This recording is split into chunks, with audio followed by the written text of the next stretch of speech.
Get ready to dive into the world of transformation with a sprinkle of humor and a dash of butterfly magic. Today, with Rachel Burr, we are going to unravel the sticky, gooey truth about change. Spoiler alert, it's not all about the emergence of the butterfly, but embracing the delightful chaos of becoming the best version of yourself. Grab your curiosity, maybe even a pen for those self reflective exercises, and let's get messy on this adventure of growth and discovery. Welcome to We've All Done It, the podcast for leaders who get the work done, but find the people part of leading frustrating. I'm Kimberly Benoit, author, award-winning former corporate executive, and leadership coach. With over 20 years in the corporate world, I've seen it all, the good, the bad, and the downright messy.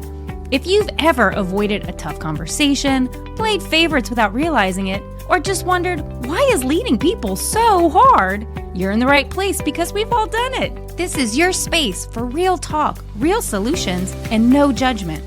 Together, I'll share practical strategies to help you navigate workplace drama, build stronger teams, and lead with confidence. No more pretending, no more suffering in silence, just honest, actionable leadership from someone who's been in your shoes. Are you ready to lead differently? Let's do this.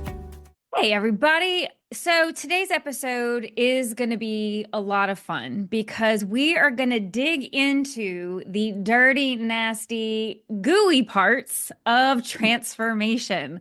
Today, I'm really excited. We have Rachel Burr joining us today, and we're going to talk about her book. So I'm going to give her a chance to introduce herself in a second, and then really dig into not only just the book, but like some personal experiences about transformation.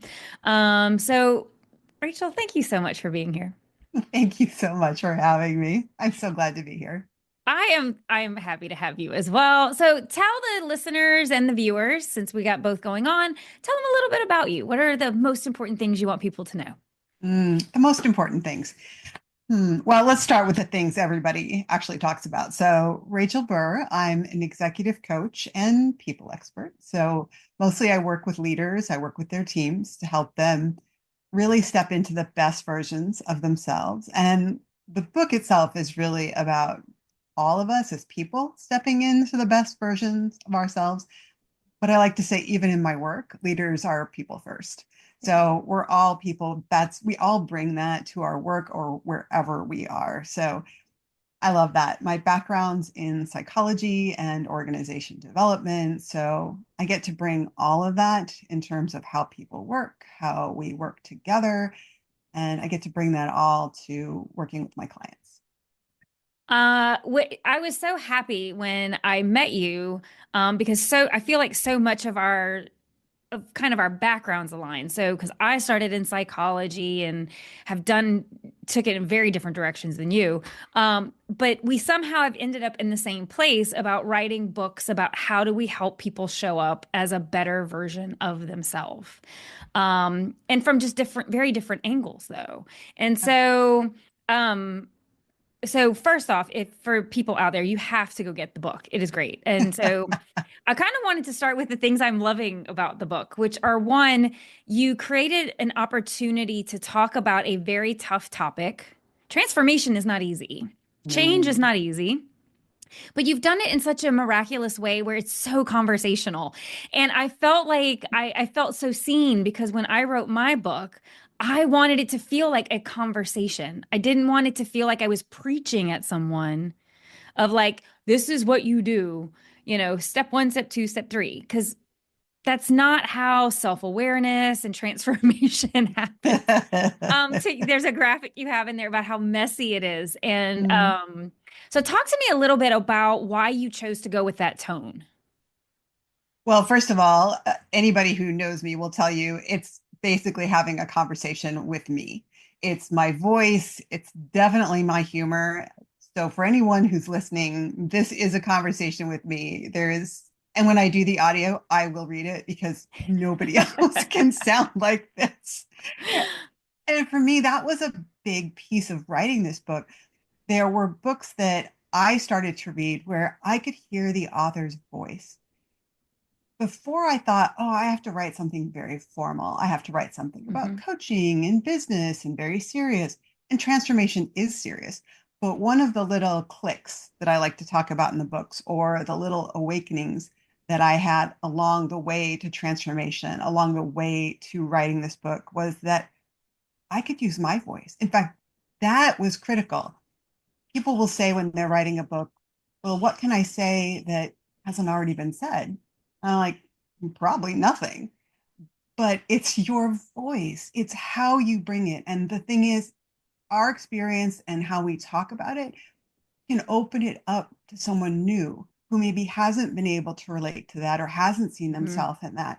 So that's really important. And that was a big aha moment and a driver for me to finally write this book. I resonate with that a lot in the sense that I don't feel like there's a lot new out there. And it's something I say with clients a great deal. It's not the what, it's the how.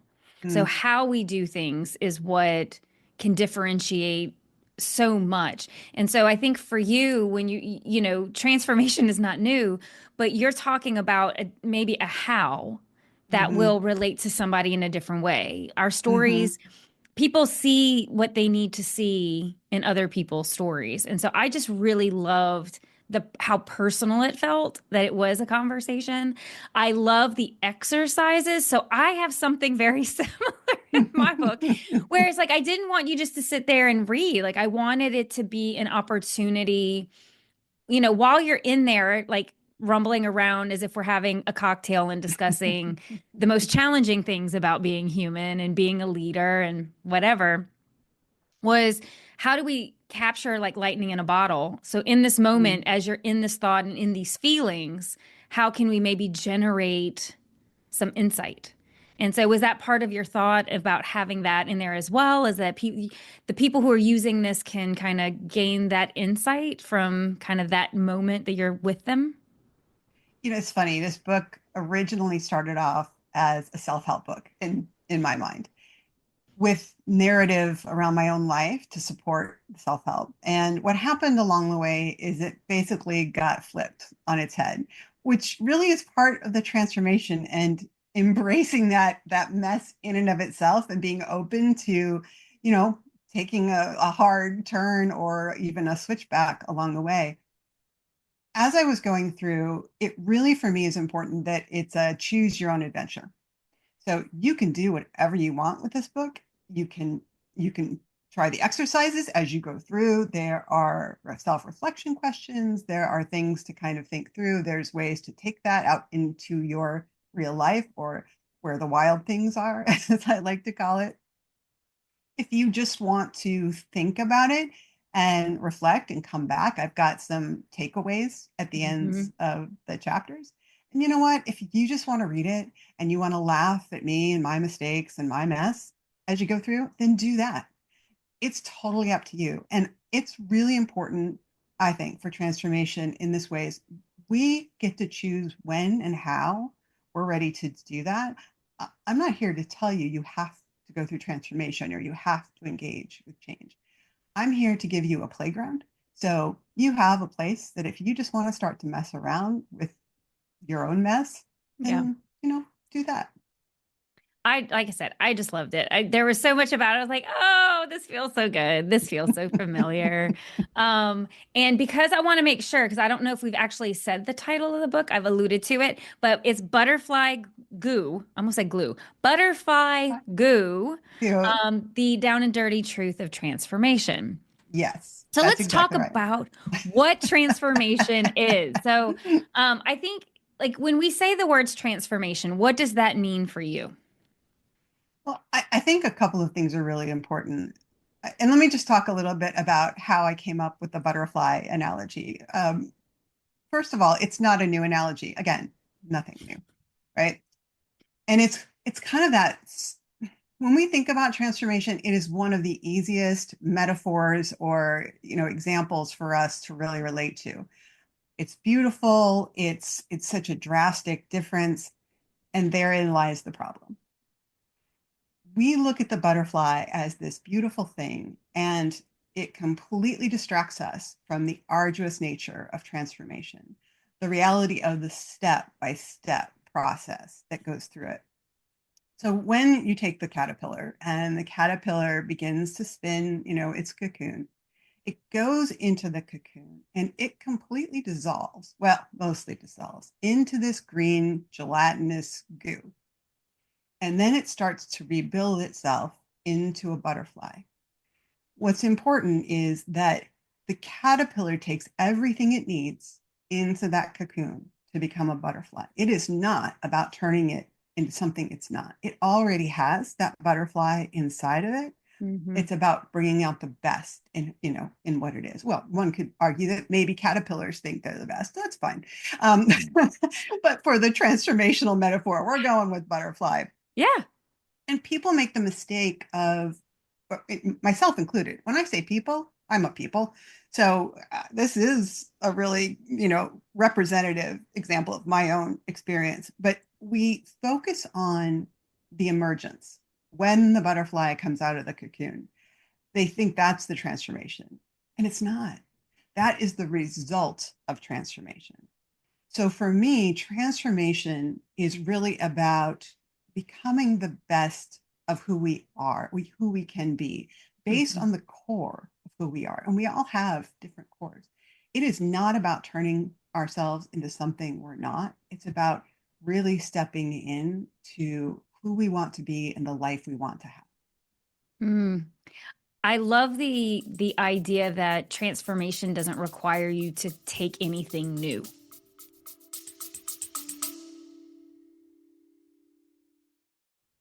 Is this episode hitting a nerve? Are you facing complex people challenges and have tried leadership books, workshops, and the advice from everyone, and somehow it's still not working? Now imagine having a trusted leadership partner who understands your specific challenges and strengths. My one on one leadership program provides the support you need with a customized plan. If you'd like to learn more, click on the link in the show notes and book some time with me. I'll explain how it works. Now back to the show. Yeah. I mean, there'll be skills that you want to learn along the way. There'll Yeah. be things like that, but we're But you don't talking have about to the core. fundamentally change, like, you have the pieces and parts, like, you have the raw elements Hmm. in order to become a better version of yourself. Absolutely. And I also like, there's a part of me that thinks in this day and age of social media where everything, we're being bombarded with what we don't have, who Hmm. we're not measuring up to. Yeah. I feel like there's a strong externalization of, in order to be better, I have Mhm. to go get more things. Yes. Yes. And so that part of what I love about your thesis or your approach to this is that the basic fundamentals are already there. Hmm. The work that has to happen is internal. It doesn't have to be necessarily a lot of external additions, or you know what I mean? Yeah. It's I like that. That's a part of what I loved, was like it's in you already. Yes. It's in you. It And just needs to how do you say it? Chrysalysis? It just wait, needs to it's a chrysalis. And it's funny, yes. just as an aside, I use the term cocoon, and my brother's an entomologist, and he assures me that cocoons are actually for moths and a chrysalis is for a butterfly. And I said, yeah, I'm going to stick with the analogy that's more familiar, even though he says moths are much cooler.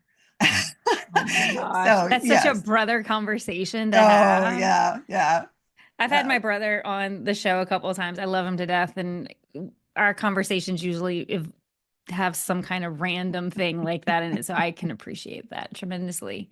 Hmm. So so with that in mind, when you think about transformation in your experience and in writing this book, what I'm hearing you Hmm. say is that there's no right or wrong way to transform. There are more painful ways. um, and I would say that we're going to go through mess. We're going to take paths that aren't ours initially. And some of us, myself included, stick to that path for a very long time, even though it's not ours, Yeah. because it's scary. It's scary to get off the path, especially if you don't know where else to go. You don't know what else you might do. And that's part of the mess.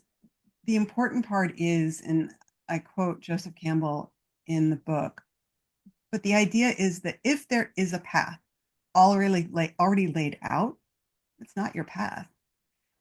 I truly believe we have to build our path. People will say, I have to find it. You might find the start, you might find a foothold, Yeah. but we build our path. And it's really important for us to embrace that. Just like you're saying on social media, we look at these curated lives, right? Other people's life. And it makes it look so easy. It's like, oh, that's what I should be. That's what, I'm missing out. My life isn't good enough. I'm not good enough. I'm not smart enough. I'm not enough. It is such a horrible, toxic conversation that we're having with ourselves. And I talk about gremlins in the book, Mm-hmm. right? And it is so important for us to fundamentally understand that who we are and the path we take and the goo that we go through is critical to our transformation. There's no going, the caterpillar has to go through the goo. And it's not just a messy byproduct, it's the journey and it's how we get to the other side. Well, and I also think we're none of us are the same. Mm-mm. Right? And No. so transformation will look different for each of us because the pieces and parts of ourselves, even if I mean, like look at twins, they're even like identical twins are not the same. They're Mm-mm. not going to have the same likes, desires, all these things that so it shouldn't be assumed that we're supposed to have the same thing as somebody else. I used to teach this little class about with like like our younger gen employees around the idea of whose ladder are you climbing, Mm-hmm. right? And so and it goes back to kind of what you said. If the map is already there, then that you didn't create that. That's not your creation. Mm-mm. Somebody's creating that for you. You are serving someone else's agenda. Yes. You are following what someone else thinks is a good career path for you. So Mm-hmm. but where is what you want in there? Does that Mm-hmm. align with the development you want to have, the career you want to have, the life you want to have? Because they're Yeah. not divided. These are all merged together. And so I agree with you completely on that, is that there's almost like we're trying to make people feel like they have more, like you chose this. Well, and the truth is there's so much that's already chosen for us if we're Mm-hmm. not paying attention. Mm-hmm. Is how do you advocate for yourself? Do you know yourself well enough to say, here's what I want and here's what I don't want? Yeah, Um, that's a huge part of it. Knowing yourself enough to know what you want and don't want. and I mean, because even that, like when you think about, in my mind, when the constant evolution. So you call Mm-hmm. it, transformation. I laugh because I actually was just having this conversation yesterday, and I said I just feel like I've lived a lot of lives. It's almost like different chapters in a book, Mm-hmm. right? And so, but each chapter has so much growth that builds on the next chapter. So it's kind of like this wonderful novel called Kim's Life. Um, but the truth of it is nobody else is living that. And Mm-mm. so, to your point, it's like, how are I get to choose what I want to do next? I get to choose to say, what does that next chapter look like? And, when I was younger, I probably let other people dictate that a whole lot more because I thought they were smarter. I thought they knew Mm-hmm. better. Mm-hmm. I thought that people had my best interest at heart, and maybe they did, but there's always an Maybe. agenda if you're not the one creating that map. Well, and other people can only tell you what they already know, Hmm. right? And it comes from their experiences and their life lessons. And to your point, best intention, but that's not your path. I mean, yes, can you take some advice that could be good for you when it makes sense? Ignore the advice that really doesn't. And you never know. It may turn out to be the right, it may turn out to be the wrong, but the problem is we do tend to default to, oh, they're an expert, they must know. And I talk about that in the book. There were many times that I thought, well, they must know what they're talking about. Oh, when I hear that in my voice now, I'm not thinking they might, but that's a little red flag. If I'm telling myself, oh, Yeah. they must know what they're talking about, even though my experience, my gut, my all says I don't think that's a good idea. It's important, at least I talk about the fact that we make a lot of decisions based on emotion. In fact, my understanding is most of our decisions are actually based on emotion. And then we use facts to, justify it and think we're being objective.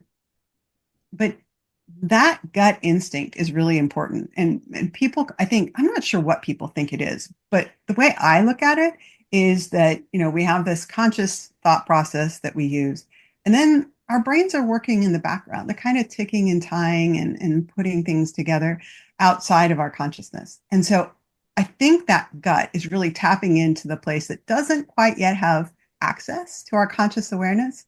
And it doesn't mean our gut is right. It means that our gut and our conscious decision making process need to have a conversation. Oh, so, so, so, so what is happening then? Wait, like that feeling, because, you talk about, because that's a big thing, going with your gut. Hmm. Um, people saying like, so tell me more. I'm fascinated by this. Like, I'm like, oh wait, wasn't thinking about this one. Um, so what role do you think your gut feel like? What do you think? Is that a good thing? Is it just go explore more when your gut says it's good versus bad? Yeah, I definitely think it's a go explore more because sometimes our gut is wrong. Sometimes our gut is right. It is not the only one making the decision. So it's important to be able to explore that and being able to step back and say, okay, what's going on? Because our gut is tapped into that emotional base, and emotions are data. They are telling us something. Now, it may not be a clear message, but it's you have to stop because it's trying to tell you something. And one of the things I talk about in the book is all these red flags that I ignored for so long or pushed them away, specifically because I didn't want to listen to what my gut was telling me. I wanted to stay in what I thought was an objective intellectual realm, and it wasn't. I was able to justify all sorts of things and all sorts of decisions that were not the Hmm. right decisions for me, even though my gut was screaming in the background, but I just kept pushing it down further and further and further until one day my gut is like, this is it. You need to listen to me. We're not doing this anymore because you're miserable. And this is whatever you think is working is not working. So we got to figure out what will work. That's so funny. I mean, I think about first off, amen, sister. Been there, done that, got the medical bills. I think Mm-hmm. it's so funny that well, I like that you talk about this, simply because I think, and I wonder if it's more of like a type A-ish personality where you will overanalyze and over rationalize. Like when the gut is telling you one thing, how you try to outthink the emotion. Do Well, you know what I mean? Like, I'm going to yeah, out logic this. I Like, am I going to just had bad outlogic this. Mexican last night. That's not what's going on. Like, or something. Like, it's just, but we try to out strategize our body's natural reaction is telling us. Why are we so stubborn? Like, why do we fight it so hard? Because we're scared. We started off this conversation with change is hard. Even change we choose is Yeah. hard. And our comfort zones are just that. They are comfortable, even when they're uncomfortable. And I talk about we're comfortable in our discomfort. People talk about the devil we know versus the devil we don't. There's a reason we have such great expressions and ways to talk about this because it is ubiquitous. It is part of being human. And if we're not consciously pushing outside that comfort zone, it is comfortable. It is, pretty solid. It can be miserable.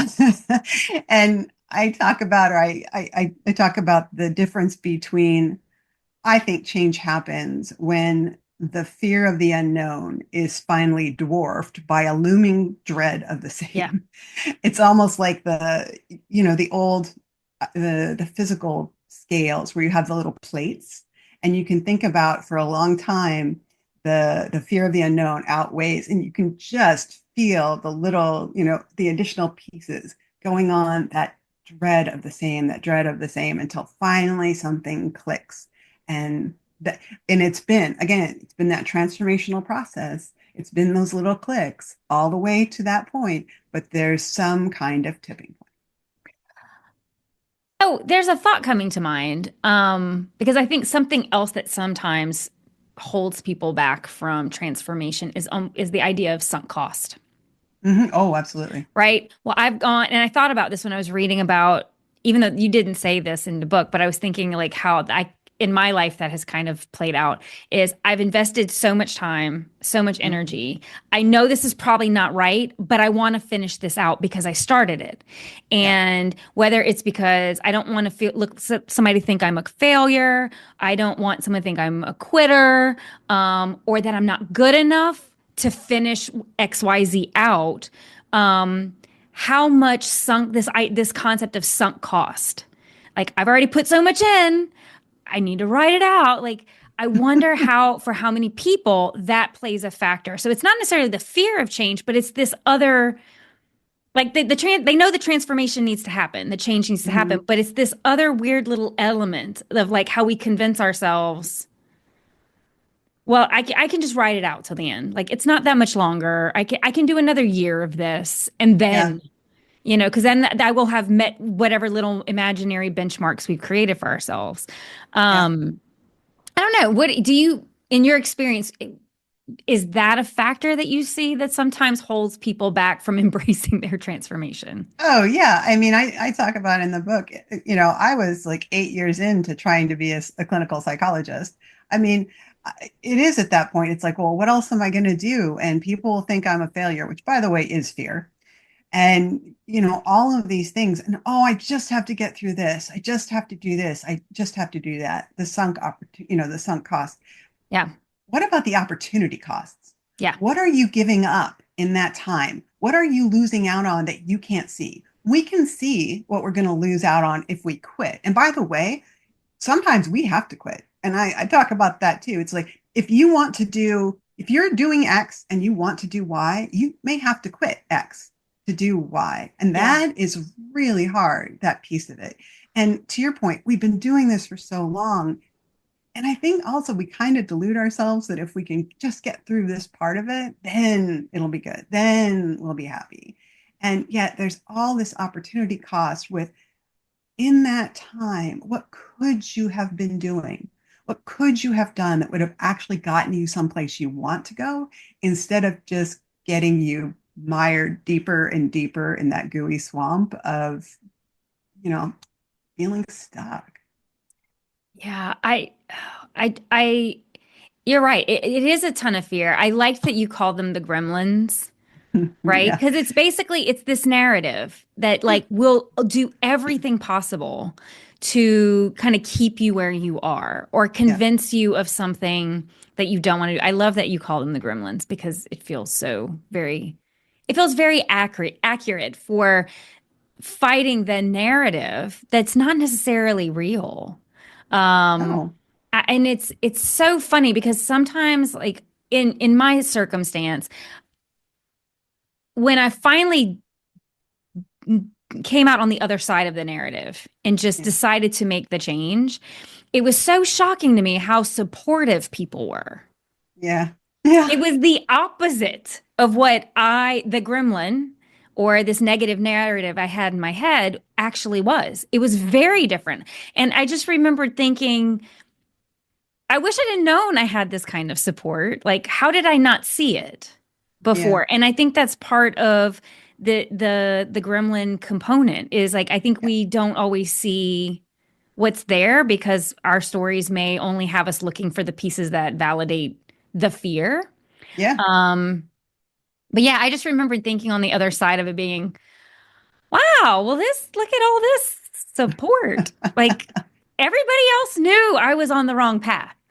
Oh, yeah. And they didn't come out and say anything because they wanted to support me because they thought what I was doing was what I wanted and that Hmm. they thought they were supporting me in the right way. And so, I don't know, in a certain way I feel like that has been a huge evolution of like how do I show support to people? Oh, yeah. Like when Absolutely. you think not just thinking about yourself, but knowing that this exists for every single person. We all have the gremlins, the narrative.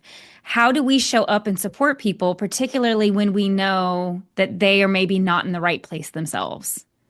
Yeah. I think, and by the way, gremlins is not a new term for me. I mean, I think it's No, gremlins, I just inner like critic, the way all of you it. use it in the I book. do. Yeah. It's kind of the inner dialogue. I say not monologue, dialogue. You're actually talking to these gremlins. And And just an aside to this, and this may be just me, but I think a lot of times we're wired for threat. Human beings, we're much more likely to see threat than we are the positive stuff. Hmm. It's kept us alive for thousands of years. That's great. Some of those gremlins, I think, are very old. At least mine are. Yeah. So somewhere in my own history, something happened, and I took something away from that and said, okay, I'm not going to let that happen again. The problem is, one, I may have taken a much more dramatic step based on that situation instead of stepping in and saying, okay, wait, what did I learn here? What did I, as opposed to trying to get as far away from that situation as possible. Second, I'm an adult now. I mean, most of the time. I'm physically an adult now. It doesn't mean that's true anymore. Yeah. I mean, there's so many things that were maybe dangerous for us as kids, but as an adult, we have the skills, the capabilities, the awareness to deal with things differently. And in terms of, the staying small, the feeling like, what if we fail? What are people going to think of us? The imposter syndrome. I mean, again, we have a term for it because it's Hmm. there. Yeah. And because it feels like we're really good at kind of keeping up the image of being, successful or even competent, and we don't want to let that down. We don't want people to find out our secret, air quotes, secret. So we don't reach out. We don't Yeah. ask for help because we don't want to make ourselves vulnerable. And so the gremlins become even more powerful because we push all that into the dark, and they're like mushrooms. It just festers in the dark. It just thrives. And the gremlins do not want you to take this into the light, because then you're going to find out that it's kind of a bunch of BS. I mean, yeah, there are things that are going to be embarrassing. There are things where we're going to fall or fail, or unless you call failure, just not getting up again. There are going to be all of these things. And most of them don't kill us. If I jump out of an airplane and I don't pull my chute, probably going to kill me. um, Yes. and I would say too, you were saying other people could see that you were on the wrong path. I've Yeah. definitely had some of that. I also have had it where I am such a master at the illusion that nobody had any idea. Yeah. Everybody thought, "Oh, I'm this." And it's funny, I think I have finally gotten to the place where I am the person that people already thought I was. So I think one of the best things we can do, because we don't always know who's struggling. We Yeah. know when people are struggling. I think one thing that I wanted to do with this book was, open myself up, be vulnerable with people, say, here's my mess, right? Hmm. It's like this illusion, that is not my experience. If it's your experience with transformation and you were born a butterfly, well, good for you. But being able to see yourself in this, and again, in the privacy of your home, reading this book and saying, yeah, me too. We break that down. It makes transformation more understandable. It makes it more accessible, and Hmm. therefore it makes it more achievable. This whole myth that we have bought into as not a society, but a whole humanity, species, whatever, it's destructive. It's not even delusional. It's destructive to us engaging. And so I think one of the key things, and especially for us as coaches, that we Yeah. do is this idea of listening, not only listening to what people say, but listening to what they don't say, Yeah. really being in conversation with them. And yeah, somebody, like me at certain phases of my life, master at the illusion. It's kind of the old Wizard of Oz, pay no attention to the man behind the curtain kind of thing. Yeah. And Yeah. yet there are things that happen. And as a society, as humans, especially in this fast-paced world, we're not good at listening. I think one of your previous podcasts, the guest Yeah. was talking about, listening and how important that is, and honestly, how difficult it is. So sometimes we Yeah. have to Brent. listen yes, we Yeah. have to listen very closely or pay attention. And sometimes we may really not see when people are in trouble. We need to do the best we can. Yeah, it's in great part, I believe, because our attention spans have gotten shorter. And it's not just for kids, it's for adults too. Yeah. Um, I think it's the it's a part of it is a learned skill and how do you attend to the world around you. But I would agree with that. Huge components throughout my career and in part why I've been successful is it's not only same thing you said, being able to be very aware of what people said versus what they didn't say. Mm-hmm. And then did their words actually match? Mm-hmm. Like with what they actually said, does it make sense? Look at the picture in front of you. If somebody Yeah. says they're happy, does the affect match the Yes. statement? Like, Yeah. though, yeah, no, I'm really happy. Well, you don't sound very happy and you don't look very happy. So help me understand, like, Yeah. where are the actual visual cues of joy? Because they're Yes. not there. And Right. so, and yeah, so I find it interesting because one, I think we can lie to ourselves. And two, I often think about how do we help show up for others? Yeah. Just because, you know, our community is so important and all of us are stuck in our own goo, if you will. And so being able to be that supportive element and being able to ask good questions and pay attention to the people around you Yeah. and also I think just also being open to like if someone approaches you and asks and coming from a genuine place, not necessarily a nosy place, manipulative place, but if people are actually like checking in on you, then there may be something for you to look at Yeah. because And you might not yeah, be seeing maybe yourself. exactly. You may not even be seeing yourself. The ability to lack some self-awareness. Um, and we all do it. I mean, I think we all try to hide the things we don't want other people to see about ourselves as best we can, but sometimes it just kind of ekes through. Yeah. And to be fair, it's a continuum, right? It's Mhm. this whole I'm fine, which is funny. Just as an aside, I have a really good friend who came to the U.S. from Germany, and initially she would, talking to somebody, just I don't know, a stranger or a clerk at a store, and they said, "Oh, how are you today?" And, for the Mhm. rest of us, like, oh, I'm fine. How are you? I'm fine. And it's just this completely nothing like fluff of pleasantry. She misunderstood. She thought they actually cared. So she responded as though they cared. Oh, And, how sad is that? We've gotten so used to that fluff. And it's just, yeah, the caring. I honestly have forgotten your question. I got so caught up in that. oh no, I was just laughing about like how you show up for somebody else. Like Oh, and the yes. idea that if someone comes to you and Yes. expresses like basically if the facade is falling and you aren't Yeah. aware that the facade has fallen, Yes.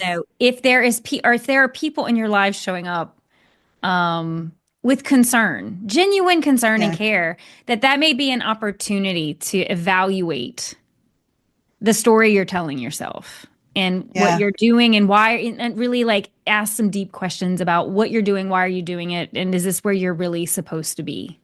Yeah. And you know what? I think some people are scared to engage, especially when it's really big stuff. Yeah, They don't know what to say. And so they don't say anything. yeah, And I've had things like that in my life. And, sometimes the best thing you can say is, I don't know what to say. I'm here. I am here with you. I am willing to sit with you in this goo. I don't know the answer, but I'm here. And yeah, that's it. That's all you have to say. But people get so afraid of saying the wrong thing. Or my favorite is people will say something that makes them feel better. Like, oh, this is just part of the challenge. This is this. Or, yeah, what? That happens to me too. My father, I hope he doesn't care that I'm sharing this, he has Parkinson's. And so there are, pieces about memory and things that are very different for someone with Parkinson's than even just our normal aging process. hmm, And he'll say he's struggling with this, and somebody will want to make him feel better and say, "Oh, me too," blah blah blah. And I know I've done that with him. And we talked about it. He's like, that actually makes me feel more isolated. That makes me feel more alone because you're pushing me away. You don't understand. And so when you don't know what to say, don't worry about what you say. Just worry about what you do. Be there for them, Yeah. even when Yeah. especially, I guess, when it's big and scary. Yeah, I think sometimes it's just how you show up. Hmm. Like I said, it doesn't have to be the what, it just has to be the how. Like just being there and saying, I'm here if you want to talk. You don't have to have an answer at all. Yeah, I think is critical and huge and just knowing that you have someone that's willing to hold your hand through the yeah. goo Oh, yeah. is huge. Huge, huge. And yeah, and one of the things I talk about, when you get through times that are particularly hard, you still need to figure out your path. You still have to be the one leading your way, but it doesn't mean you can't take a whole crew of people with you. You can take friends, you can take family, you can take therapists. You build your own village. You are still choosing your path, you are still building your path, but you don't have to do it alone. Correct. Well, I have loved this conversation with you. I genuinely am so grateful our paths have crossed. I am so excited about this book. I think this is going to be really good for people. I love that, like I said, it's a huge topic, but you've written an amazing piece of work that just is so approachable. And I value that because I know how hard it is to do that and what it requires to put yourself personally on paper about something that is really difficult. So I just can't say thank you enough for doing it. Um, like I said, once you've become an author, it changes your perspective about like everything. You're just like, I know how hard this had to be. And so I want to make sure to not only just say thank you, but like remind readers, like get out there and support Miss Rachel Burr. Any final thoughts before we end the show today? No, well, yes, maybe, but I've so enjoyed, first of all, the conversation and the ability for us to have that very approachable, very real conversation. I feel like so many conversations in our lives aren't real. I mean, they're verbally there, just not real. And I do hope that this book is something where people feel they can see themselves. Again, my path is not going to be their path, and that is not the message to take away. But when you resonate with pieces of it because you see yourself in those experiences in your own way, in your own unique story, and if that helps you feel comfort, if it helps you feel energized, if it helps give you courage to step on that first step of the path you're going to build, then I am thrilled. Well, just so you know, we're going to have links to the book in all the show notes. So please go out and support. Buy it for somebody, even if you don't think you need it, buy it for somebody else that you clearly know does, because we all know somebody that does. And I just want to say thank you again for being on the show. Would love to have you on again at some point because I have a feeling we could talk about a lot of different topics and the ways we can go here. But just thank you so much. I genuinely appreciate the time. Thank you, Kim. I've got two things before I let you go. One, if you've ever gotten any value from the show, please leave a 5-star review. It really helps and absolutely makes my day. The second thing is if you have any thoughts you'd like to share with me, please shoot me an email at podcast@KimberlyJBenoit.com. I'd love to hear from you. All right, see you in the next episode.